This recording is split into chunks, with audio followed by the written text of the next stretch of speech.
Hola amigos, los saluda José Canales. Miren, quería compartirles una información referente al testamento.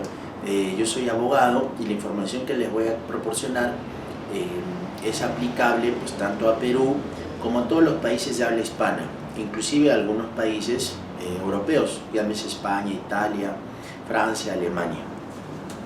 En primer lugar, el testamento no es otra cosa que una manifestación de la voluntad que hace el causante o testador, mediante la cual decide disponer total o parcialmente de sus bienes. Realizar un testamento pues, tiene muchas ventajas para los herederos, ya que el testador en vida pues, puede realizar estos actos de disposición. Y algo también muy importante para aquellas personas que decían dejar un testamento y que tienen una pareja o están casados, pues también de alguna manera están protegiendo, ¿sí?, los intereses y derechos de la viuda o viudo a través de una figura que se llama el usufructo o el uso de habitación, que dentro de un momento se los explico al detalle. Entonces, el testamento pues tiene varias clases. Podríamos agruparlos en dos, los llamados testamentos ordinarios y los llamados testamentos extraordinarios. En cuanto a los llamados testamentos ordinarios, tenemos tres: el testamento por escritura pública, el testamento sobre cerrado y finalmente el testamento hológrafo. En cuanto a los testamentos extraordinarios, pues tenemos dos: el testamento militar y el testamento marítimo. Expliquemos brevemente cada uno de ellos.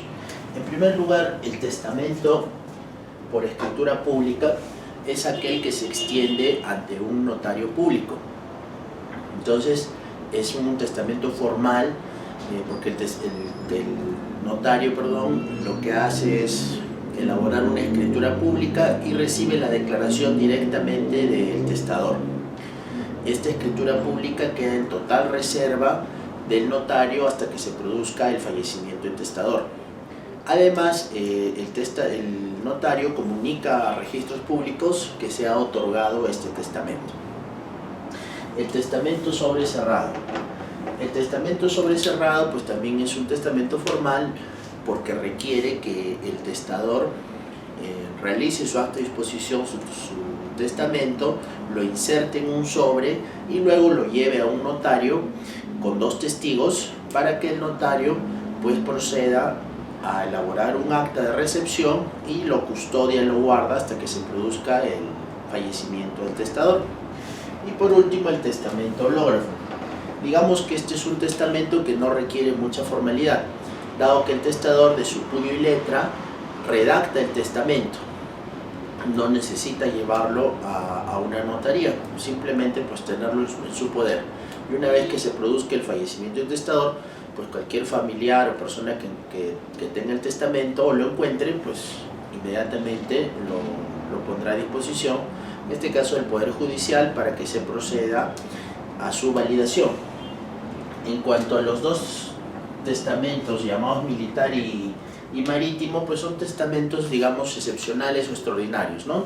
El caso del testamento militar pues se da en aquellos casos en los que hay una guerra o un conflicto y pues algún militar decide otorgar testamento pues bajo estas circunstancias extremas. Y el testamento marítimo pues algo similar, se da en aquellos casos en los que el testador pues está en una embarcación, en un barco, y también puede otorgar esta forma de testamento. ¿Listo? Bien, entonces a continuación lo que les voy a comentar es qué ventajas podría traer el otorgar testamento.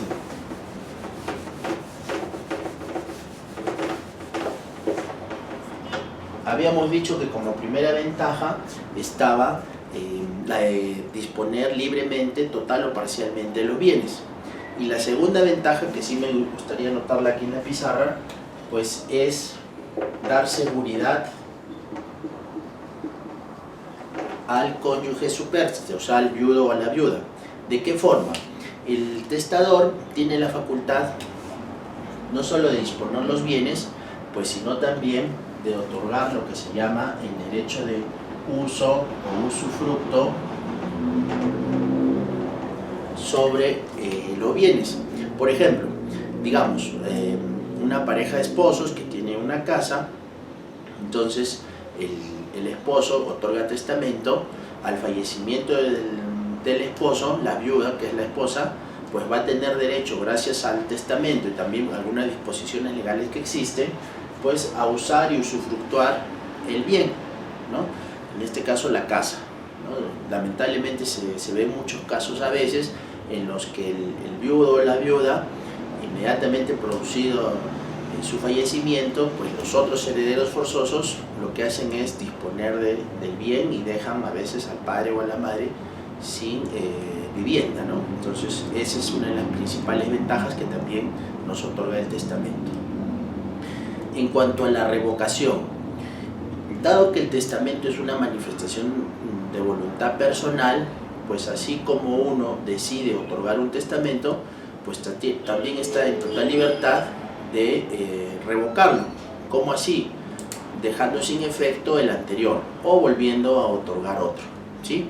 En estos casos de revocación que no tienen límite, pues tendrá total validez el último testamento que ha dejado el causante. Para ir concluyendo, pues me gustaría también comentarles un tema referido mucho a los testamentos, que es quiénes son los herederos.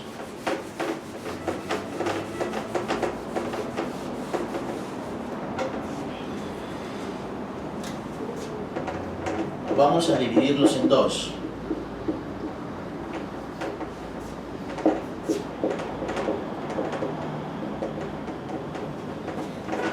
En primer lugar, los llamados herederos forzosos, o sea, aquellos herederos que sí o sí van a heredar, independientemente de la voluntad del testador. Estos llamados herederos forzosos, concretamente son tres. En primer lugar, están los hijos y demás descendientes, ¿sí? Por ejemplo, en el caso que se haya producido el fallecimiento del hijo, pero este hijo a su vez tuvo también su hijo, que vendría a ser el nieto del causante, pues heredará el nieto. Por eso se refiere hijos o demás descendientes. También son herederos forzosos los padres y demás ascendientes. Al igual forma como lo explicamos con respecto a los hijos, pues en el caso que los padres hayan fallecido al momento en que se produce el fallecimiento del causante, pues puede ser que estén vivos los abuelos. Entonces los abuelos serán los que hereden. Y en tercer lugar está el cónyuge o conviviente. Entonces el cónyuge o conviviente es también un heredero forzoso. ¿Listo? El cónyuge o conviviente va a heredar conjuntamente, a pesar de ser un heredero de tercer orden, va a heredar conjuntamente con los herederos del primer orden, que vienen a ser los hijos, y con los herederos del segundo orden, que vienen a ser los padres. En este lado de la pizarra vamos a notar aquellos herederos considerados voluntarios, es decir, que la única forma en que puedan heredar es mediante un testamento o si es que no existieran herederos forzosos. ¿Listo? Entonces, en el orden de los herederos, a partir del cuarto orden, estarían los llamados herederos voluntarios. Por ejemplo, en el cuarto orden, como heredero voluntario, se encuentran los hermanos. Este es un dato muy importante porque a veces, bueno, creemos que los hermanos sí o sí nos van a heredar, pero como podemos ver acá en el esquema en la pizarra, los hermanos no nos van a heredar porque son herederos voluntarios. La única forma en que nos puedan heredar es si es que otorgamos un testamento, ¿sí? Acá también en los herederos voluntarios, en el quinto orden, se encuentran los sobrinos y los tíos.